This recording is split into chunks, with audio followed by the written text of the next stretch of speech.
What is up, everybody? It is your pals, your movie guys, Dennis and Andy, with a new movie review for the week.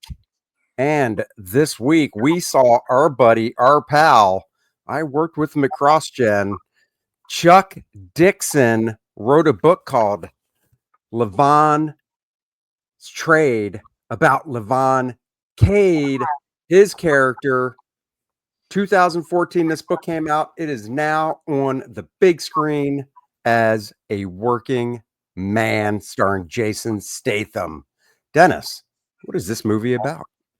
Well, Jason plays Levon Cade that left his profession behind to work construction and be a good dad to his daughter.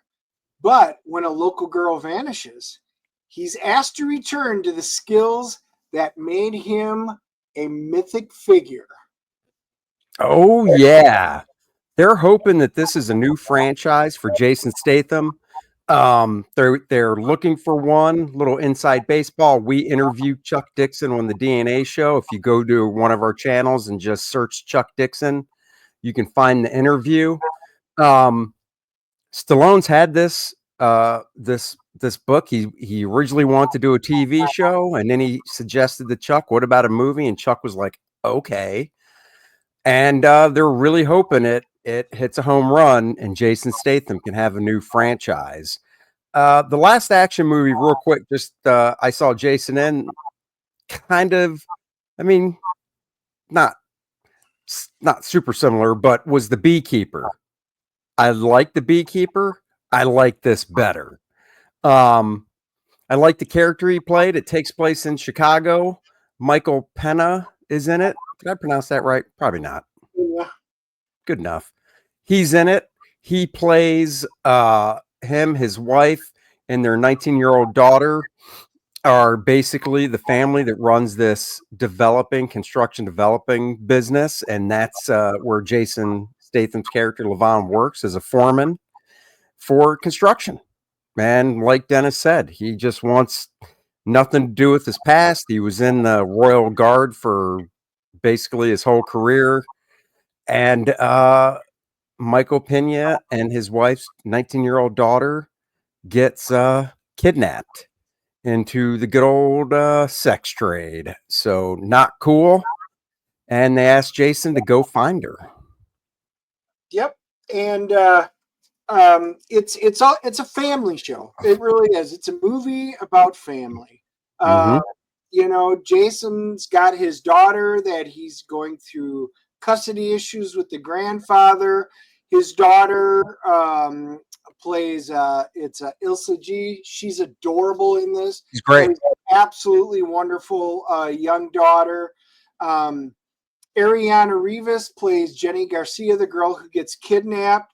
You get to see her, get her character laid out in the beginning, and then as the movie progresses, you get to some of her. She's fantastic. I mean, she's got personality. I enjoyed her. I like the acting in it. This is what I would call a Jason Statham niche kind of movie. He's got his thing, the transporter, the beekeepers, those ex-military things. This was up his alley, and I think he nailed it. I thought the plot was fun. The settings were good. I enjoyed it. It was a 90s kind of take on, we'll say, like Taken, going back after somebody. It had some of the 90s cheese to it, but the action was just so good and fun. It was kind of a long, convoluted story to get from A to Z. I like it. He just didn't go from A to B to C to get to it. It takes him in different areas and he goes back. Yeah. But it was a really enjoyable, fun movie. This is one that I know I will probably be seeing again. That is hilarious. Now, anybody new, Dennis and I, we leave the theater, we don't talk. He gets in his car, I get in mine, so we can do our fresh take right now. The funny thing is, I told Courtney, my daughter went to see it with us on the way home. I will definitely see it again, when it comes to streaming. And it's not because I don't want to go back to the theater. It's because we see a movie a week for you guys and we want to keep it new and stuff. And I just don't have the time to catch 2 movies in a week. I wish I did. but I definitely am really looking forward to it when it comes to streaming because I want to see it again. And the other thing I kind of mirror what you said is you worded is it's not just A to B. It has these twists and turns. I was going to say it was like a roller coaster. You know, Yeah. it had these nice ups and downs to it, peaks and valleys. It didn't flatline, which I thought was good. And then going back to the girl, uh, Jennifer, that got kidnapped, the 19-year-old, the daughter. She was good because, and we're not going to do spoilers and stuff, but she isn't the typical wallflower type of girl. We'll just put it like that. You Yep. know, she tussles some, we'll say. And I thought that was good. Is she's not like the hero. She doesn't do anything where you'd be like, oh, that pulled me out of the movie.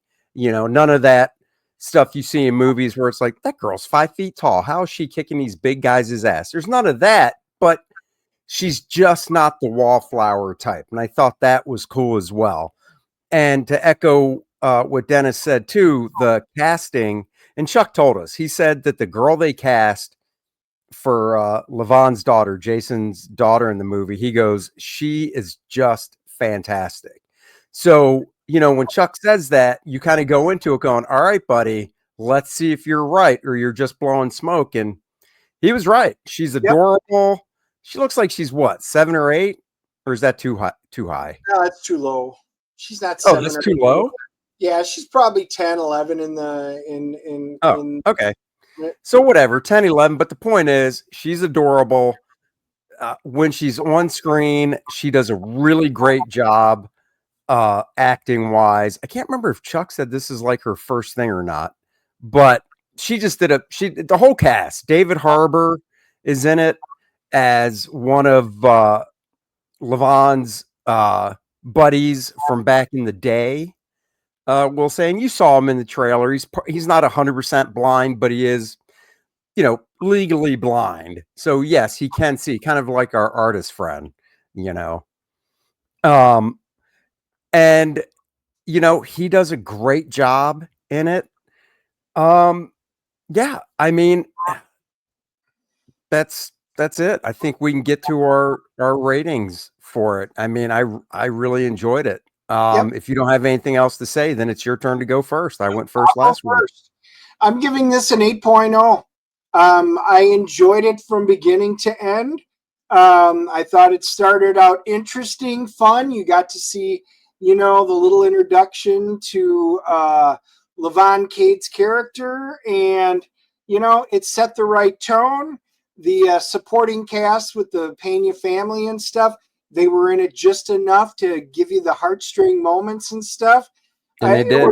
It was well paced. The bad guys, there will be a lot of Russians and stuff in it. They all had their moments. Some of them are a little bawdy, and but what do you expect? I mean, it's exactly what you'd expect from those type of bad guys. Solid movie, enjoyable. Good job, Chuck and Sylvester Stallone. It was good to see them, and I think Jason was also a producer on it. So good job, guys. My wife will definitely be seeing this one with me next time. Yeah, and David Ayer directed it, and I believe co-wrote it as well. And you know him from Suicide Squad, and I believe he did do The Beekeeper as well. They even put, from what I was told, or what I read as well, they put Beekeeper 2 on hold to do this. So we're hoping it does well because Chuck's written 12 of these bad boys now. I've got 4 of them, and they're really highly entertaining. If you haven't read them, go check it out. There is a new version with Jason Statham on the cover. Ooh, Susie's birthday's coming up. You could get that for her. Yeah, it is. Get a little Chuck signature on it next time you see him. Anyhow, my grade is an 8.5, so a little higher than Dennis, but not too much. We're in the same ballpark.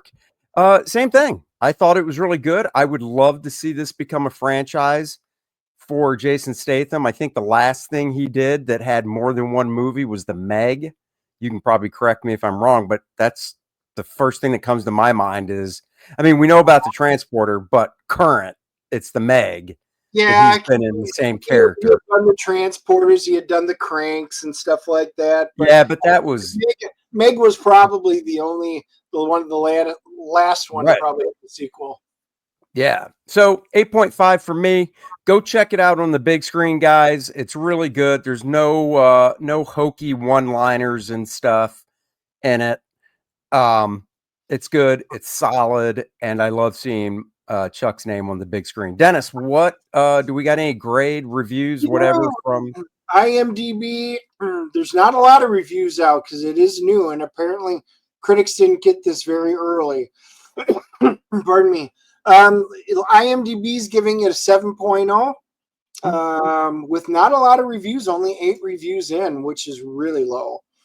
And the Rotten Tomatoes, the critics are not as fond of this, being at 57%. Yeah, who cares? The critics. Yeah, no popcorn meter yet, but I know the audience is going to like this a lot more than critics will. And the critics won't like it just because it's Sylvester Stallone. You don't need to listen to the critics. The only Nope. critics you need to listen to are us, because we are the men of the people and we give it to you straight. So yeah, this is a good movie. There you go. Guys, go check out, link in the description below, Lilith, Infernal Conflict, the next project from Dennis and Andy, Astonishing Comics. Kordrat the Awakening is shipping now. This is the homage cover for Lilith. The next project, there are some character designs. So go sign up so you will be notified when the campaign launches. We will be back next Wednesday, 3 p.m. with our guest Paul Thayer and his latest project. So join us then, 3 p.m. next Wednesday. Have a great weekend, and we will catch you guys on the flip side. Go see a working man.